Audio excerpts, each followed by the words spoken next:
नमस्कार सगळ्यांना. यश life coach या युट्यूब चॅनलवर सर्वांचे स्वागत आहे. आपल्या समोर दिसतो आहे तो विषय आहे दासबोध संबंधी.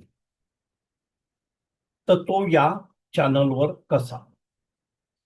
आपल्याला माहिती आहे की आपण जीवन विषयक मार्गदर्शन किंवा संबोधन सातत्याने या चॅनलमधून करतो. त्याचप्रमाणे दासबोधामध्ये आपल्याला बऱ्याच गोष्टी उपलब्ध आहेत. दासबोध म्हणजे एक शास्त्रोक्त जीवन पद्धती खूप सोपी करून सांगितलेला ग्रंथ. त्यामध्ये 20 समास आहेत. प्रत्येक समासात दशक आहे. दशक म्हणजे 10 विषय. आणि आपण प्रत्येक भागामध्ये 5 विषय घेणार आहोत आणि 40 भागामध्ये हा सुटसुटीतपणे पुरा करणार. इथे आपल्याला अखंड दासबोध हा खूप सोप्या शब्दामध्ये ऐकायला मिळणार आहे. सर्व भाग पुरे झाल्यानंतर सर्व 40च्या 40 भागाचं डिस्क्रिप्शन मध्ये लिंक असणार आहे.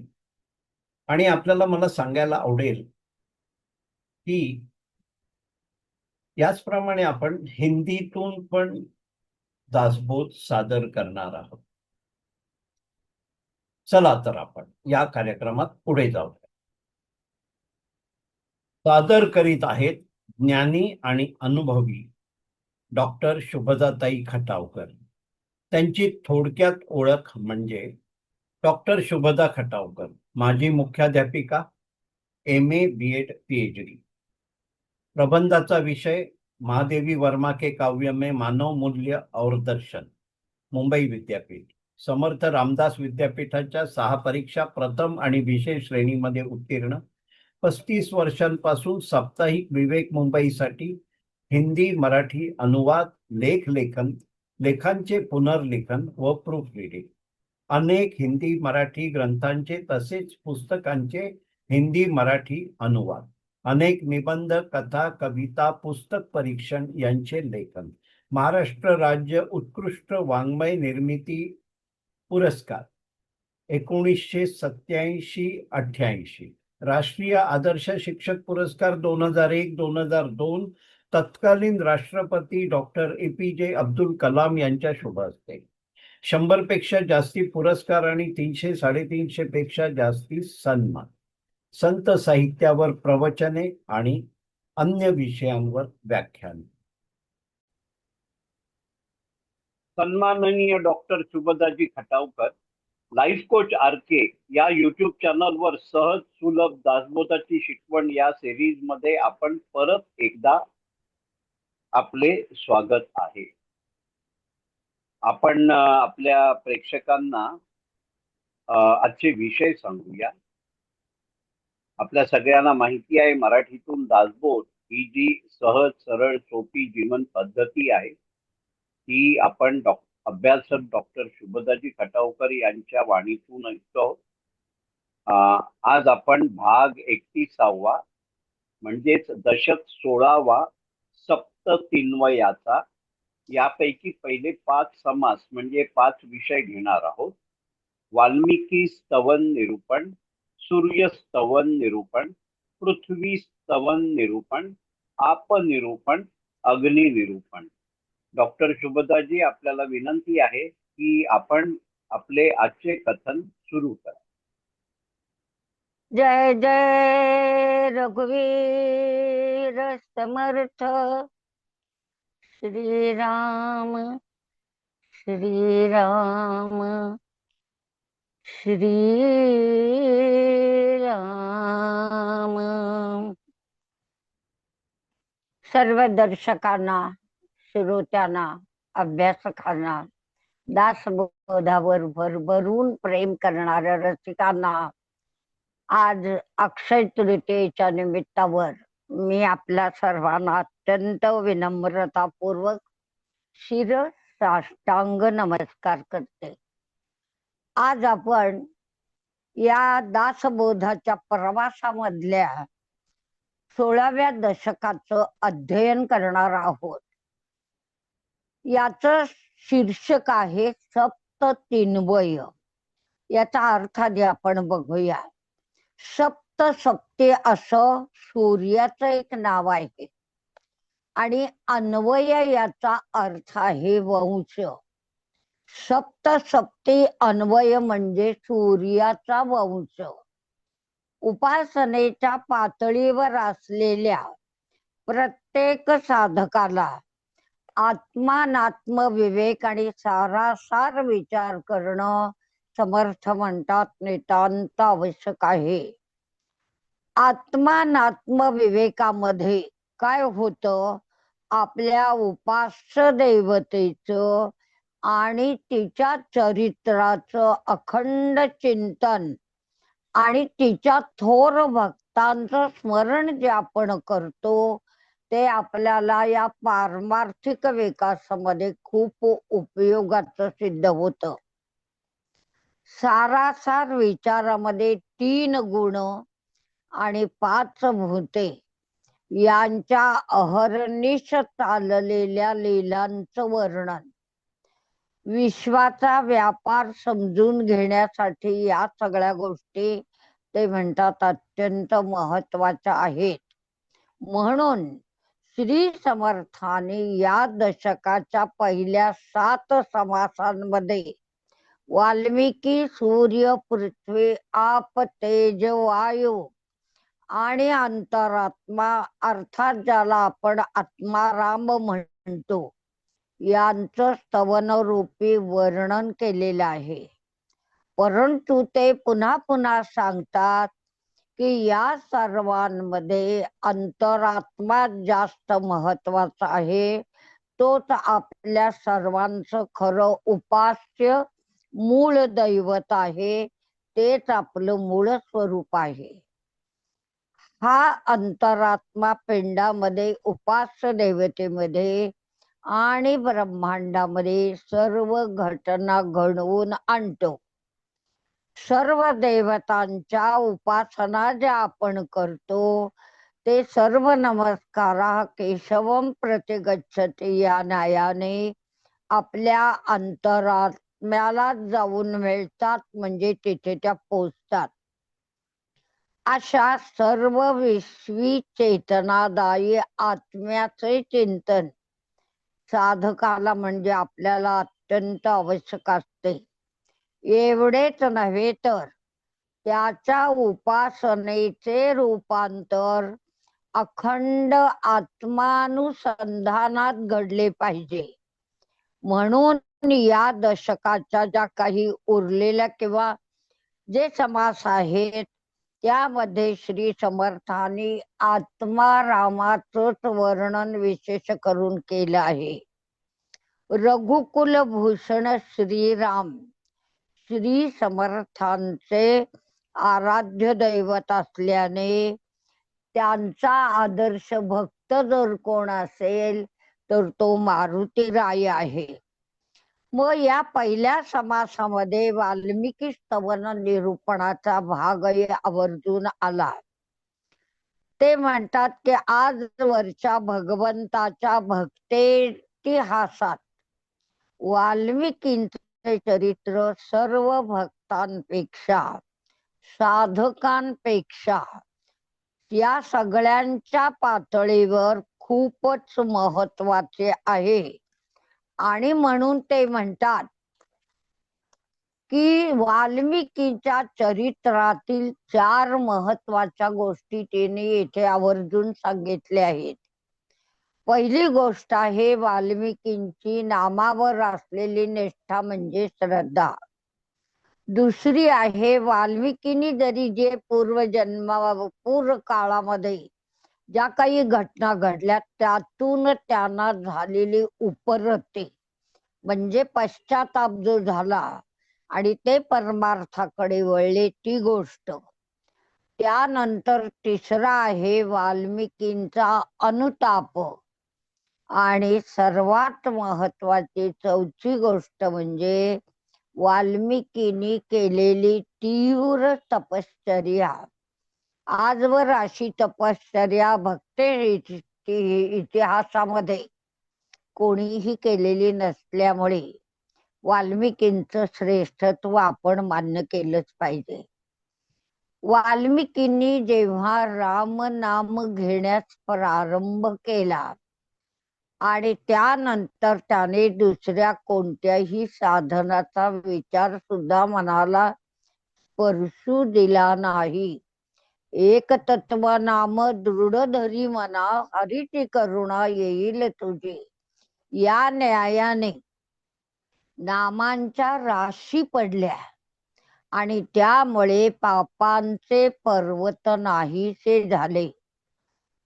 तिसरी गोष्ट घडली की त्यांना खात्री पटली की आपला देह आणि देहाशी निगडीत असलेला हा जो प्रपंच, माणसं आपल्याला खरे सुख देणार नाहीत. याची मनाला खात्री पटल्यावर त्याने पुन्हा चुकूनही देह सुखाची अपेक्षा केली नाही. तसेच त्यांना यापूर्वी जगलेल्या आयुष्याचा तीव्र तीव्र असा पश्चाताप झाला आणि त्या पश्चातापाच्या अग्नीमध्ये त्यांचं मन, विचार, भावना, कल्पना हे सारच होरपळून निघालं. म्हणजे इथे समर्थ म्हणतात की या प्रक्रियेमध्ये जणू त्यांचा पुनर्जन्म झाला. नाम साधनेची इतकी चिकाटी ते म्हणतात आजवरच्या भक्ते इतिहासामध्ये कोणत्याही भक्ताकडे दिसली नाही. मग एवढी प्रचंड चिकाटी त्यांच्यात निर्माण झाल्याने त्यांच्या अंगावर अक्षरशः वारुळ निर्माण झाले, तरी त्यांना ते कळलेही नाही.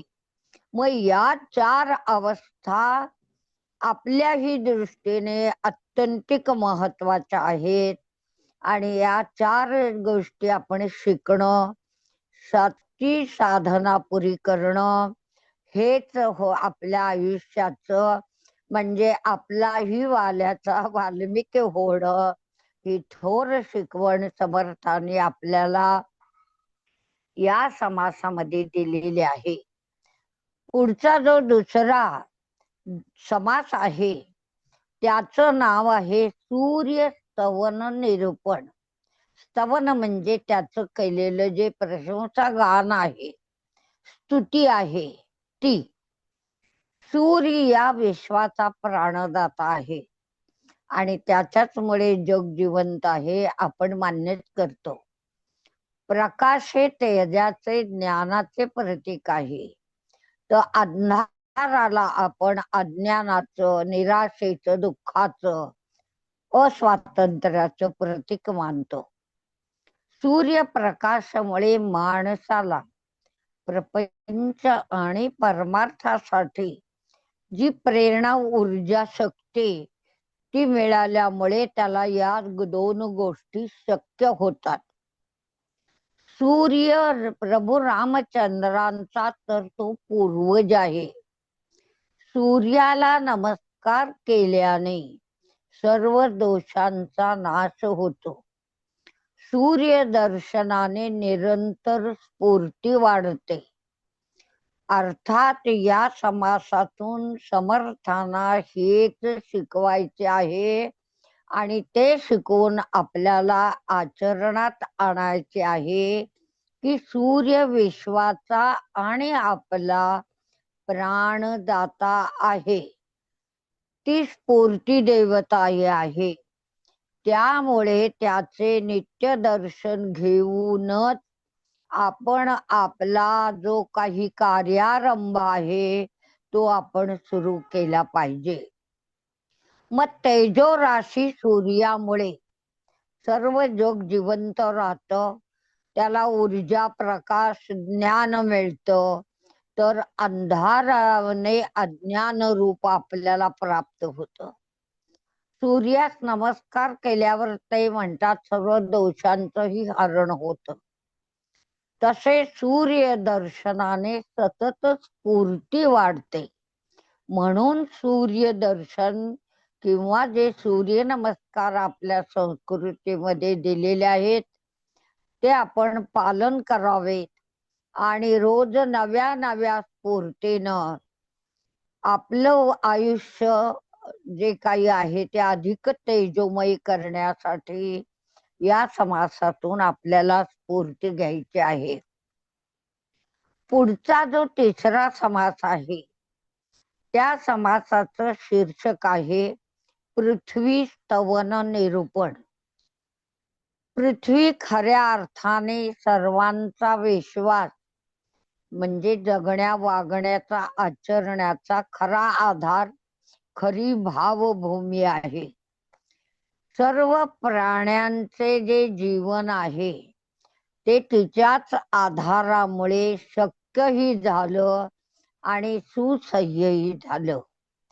प्रत्येक जीवाचा जो देह तो पृथ्वी तत्वाने बनलेला असल्यामुळे पृथ्वी तत्वाचा हा जो काही विशेष आहे तो सर्वांनी लक्षात घेतला पाहिजे. मग देव, दानव, मानव, दुष्ट, सुष्ट, महाबळी, दुबळी असे जे सर्वजण या पृथ्वीवर राहतात, अगणित जीव भगवंताचे अवतार सारेच आपण पृथ्वीवर राहतो आणि लोक तिचा खऱ्या अर्थाने काही लोक चांगला वापर करतात आणि काही मात्र तिचा दुरुपयोग करतात.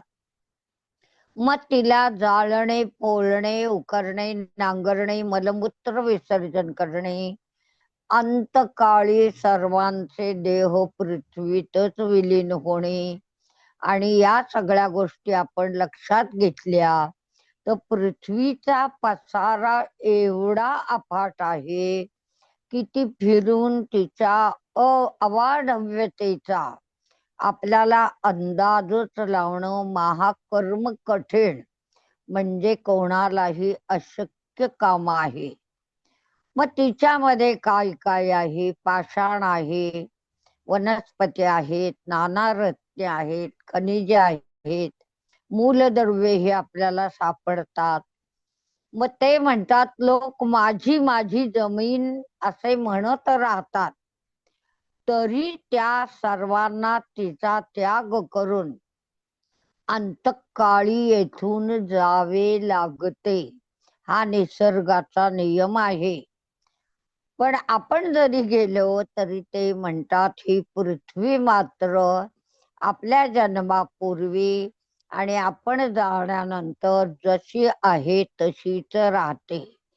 म्हणून या समासातून ही शिकवण घ्यायची आहे की आपण आयुष्यभर ज्या ज्या गोष्टींचा माझी माझी, माझे माझे म्हणून डांगोरा पेटत असतो त्यातलं खर तर आपलं काहीही नसतं. ना देह, ना पैसा, ना जमीन जुमला, ना नातेवाईक. आपण एकटेच येतो आणि एकटेच जातो. हाच या जगाचा निष्कर्ष आहे. बाकी सर्व येथेच राहते.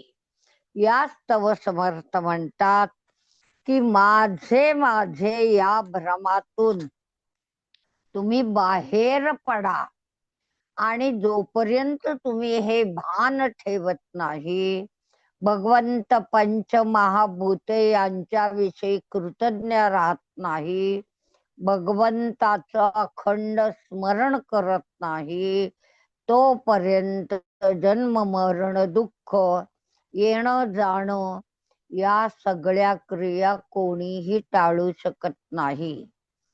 मग मुक्ती करणारा तो एकच आहे आणि तो एक म्हणजे त्याला भगवंत म्हणा, अंतरात्मा म्हणा, परमात्मा म्हणा. परंतु त्याचं विस्मरण कदापि होऊ नये. जडी स्थळी काष्ठी पाषाणी आपण कुठेही असलो तरी भगवंताचं नाम मुखी राहावं त्याच्या चिंतनातून आपली मुक्ती होऊ नये यासाठी या समासाचं आपल्याला अत्यंत मनपूर्वक अध्ययन करायचं आहे. पुढचा चौथा जो समास आहे त्या चौथ्या समासाचं शीर्षक आहे आपनिरूपण. मागेही आपण पाहिलं की या सर्व सृष्टीचं उगमस्थान किंवा जीवांची जी निर्मिती झाली त्याचं जे काही श्रेय आहे, मोठेपण आहे, श्रेष्ठत्व आहे ते पाण्याकडे जाते. आप म्हणजे पाणी. जगात वाहत्या पाण्याची अनेक रूपे दृग्गोचर होतात म्हणजे दिसतात. मग त्याच्यामध्ये नद्या, नाले, डोह, ओढे, झरे, प्रपात असे त्यांचे अनेक प्रकार आहेत. नद्यांच्या थोरपणामुळे त्यांना आपण माता या नामाने संबोधतो. कारण शहरे, गावे, वसाहते आपण जर इतिहास वाचला तर आपल्याला कळेल की या सगळ्यांची निर्मिती ही नद्यांच्या काठी झाली आहे. आणि जेव्हा शहर वसवतात ते नदीच्या काठीच वसवलं जातं. कारण शहरे, गावे, वसाहते का वसवली जातात तर तिथ्यात पाण्याचे थंड पाणी, उष्ण पाणी असे अनेक प्रकार आपल्याला मिळतात. फळे, फुले, पदार्थ हे पाण्यामुळे शक्य आहे. गोरस, उसाचा रस, फळांचा रस या सगळ्यांमध्ये पाण्याचाच अंश आहे हेही आपल्या लक्षात येतं. एवढंच नव्हे तर मोती, शस्त्रे यांना आवश्यक पाणीच असते. मग अनेक समुद्रांच्या रूपातही पुष्कळ पाणी आहे. पृथ्वीच्या पोटातही अनेक जलाशयाचे साठे आहेत. या जलामुळेच पृथ्वीवर अनेक तीर्थक्षेत्र आहेत. गंगा तर त्रिलोकात वाहते. पाणी उभयपक्षी कार्य करतं. ते तारकही आहे आणि मारकही आहे. आपला देह आणि पृथ्वी यांची निर्मिती मूळ म्हणजे आपापासून म्हणजे पाण्यापासून झाली. पृथ्वीपेक्षा पाण्याची जी दर्जा आहे पाण्याचा तो श्रेष्ठ आहे. पाण्यापेक्षा तेज श्रेष्ठ, तेजापेक्षा वायू श्रेष्ठ आणि वायूपेक्षा शेवटी अंतरात्मा श्रेष्ठ. आणि त्या अंतरात्म्यापेक्षाही या संपूर्ण विश्वाला व्यापून उरलेलं जे काही तत्व आहे तेच परब्रह्म आहे. ही सर्व संगती लक्षात ठेवून पृथ्वी, पाणी, तेज, अंतरात्मा आणि परब्रह्म या सर्वांविषयी क्रमाने आपण कृतज्ञ राहायचं आहे. आणि त्या सर्वांविषयीची आंतरिक भक्ती भावनेनं भरलेली वृत्ती आपल्या अंतरामध्ये साठवायची आहे. कारण ते म्हणतात की आपल्या निर्मितीचे, प्रगतीचे हे सगळं निदर्शक आहे. त्याच्यामुळे आपली निर्मिती आणि रक्षणही होतं. आपल्यामुळेही त्याचं संरक्षण झालं तरच आपले जीवन सुकर, सुंदर, गतिमान होईल. ही या समासाची शिकवण घेतली पाहिजे, जी आजच्या काळातही 100% आपल्याला लागू पडते. आणि म्हणून ही शिकवण घेताना आपण समर्थांचे अत्यंत ऋणी राहूया. आणि या दशकाच्या आजच्या कथनाच्या 5व्या समासाकडे म्हणजे अग्निनिरूपण याकडे आपण वळूया. आणि त्यामध्ये समर्थांनी आपल्याला कोणतं विशेष ज्ञान दिलेलं आहे याचा मनपूर्वक अभ्यास करूया. ते म्हणतात अग्नी हे सीतेचे वडील आणि श्रीरामाचे श्वशुर आहेत. घर्षणाने अग्नीची निर्मिती होते. तो अंधार, थंडी, रोगांचा निवार करता आहे. अग्नीमुळे पृथ्वीचा व्यवहार चालतो. अग्नीमुळेच लोक जिवंत राहतात आणि नुसते नाही तर खाऊन पाऊन अन्न रसाचं सेवन करून तृप्तही होतात. मग अग्नी हा सर्व ठिकाणी सर्व जी काही तत्व आहेत त्यांना व्यापून उरलेला आहे. तो जग आणि जीव यांचा पोषण करता आहे. तो ईश्वराचे मुख असून अत्यंतिक पवित्र आहे. अग्नीमुळेच आपण पाहिलेले आहे की वेद काळापासून आजपर्यंत यज्ञ याग होऊ शकले. त्यामुळेच ऋषी मुनींच्या, साधकांच्या, अभ्यासकांच्या तपाची फलश्रुती झाली. पृथ्वीची निर्मिती ही त्याच्यामुळेच झाली आहे. देहाची सर्वांगे त्यानं व्यापलेली आहेत. त्याच्याच प्रेरणेने आपल्याला भूक लागते. दीप प्रज्वलन करण्यासाठी अग्नी लागतो. रात्रीचा अंधार कमी करायला, थंडीची तीव्रता कमी करण्यात त्याचाच उपयोग होतो आणि त्याच्याच सामर्थ्याने शत्रूंनाही जिंकता येतं शास्त्राच्या आधारे. उष्ण औषधाने रोगांचे हरण साध्य होते. महारोग देखील बरा होतो. लग्नादी समारंभांमध्ये ते म्हणतात तो शोभेच्या रूपाने उपयुक्त ठरतो. अग्नी जसा उपकारक आहे तसा तो अपायकारकही आहे. म्हणजे सूर्य अग्नी ही मोठी दैवते आहेत याचा माणसाने नितांत आठव ठेवला पाहिजे. तो माणूस मेल्यानंतरही माणसाला दहन करायचं काम करतो. म्हणजे जगात त्याची सर्व अग्निदिव्य म्हणूया ती प्रसिद्ध आहेत, उपयुक्त आहेत आणि त्यांच्या विना या पृथ्वी तलावरचा जीवनाचा, जगण्याचा किंवा सृष्टीचा व्यापार चालणं अशक्य आहे. याचा सारांश काय तर समर्थ म्हणतात अग्नीने अष्टदहा प्रकृती, 3 लोक व्यापून टाकलेले आहेत. अशा तऱ्हेने पंचमहाभूतातील अग्नीच्या दोन्ही रूपांचे, दोन्ही रूपे म्हणजे तारक आणि मारक, ही समर्थांनी या समासामध्ये अत्यंत सखोल, सोदाहरण आणि प्रभावी रूपामध्ये वर्णिलेले आहेत. आपण त्यांच्या उपकारक रूपाकरता कृतज्ञ राहूया आणि अपायकारक रूपांपासून दूर राहून आपलं जगणं, जीवन, आपला परमार्थ, एकूणच जीवनाची इतिश्री संपन्न करूया.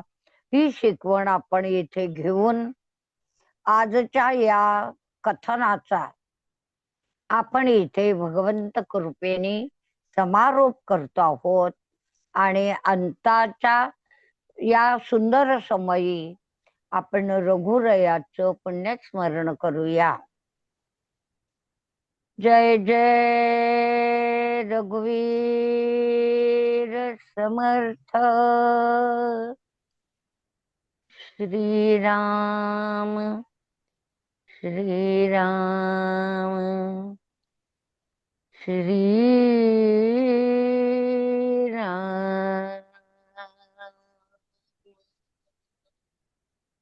डॉक्टर शुभदाजी खटावकर, मी आपल्या समोर नतमस्तक आहे. आपला दासबोधाचा अखंड अभ्यास आणि तो संक्षिप्त करून सरळ सोप्या भाषेत आमच्या समोर पोहोचवण्याची, मांडण्याची तुमची जी क्षमता आहे यासाठी आम्ही सर्व आपले आभारी आहोत. आपण केलेल्या या कथनाचा लाभ सर्व श्रावक घेतील अशी मला खात्री आहे. सर्वांना विनंती आहे की त्यांनी ही शिकवण हा विषय आपल्या परिवारातील परिचयातील प्रत्येक सदस्यांपर्यंत पोहोचवावे. डॉक्टर शुभदाजी, आपल्या या अखंड ज्ञानासाठी आणि अमूल्य वेळेसाठी आम्ही आपले खूप आभारी आहोत. तसेच सर्व दर्शकांचे, श्रावकांचे आभारी आहोत. आणि दासबोधाची शिकवण या शृंखलामध्ये आज आपण इथे थांबतो आहोत.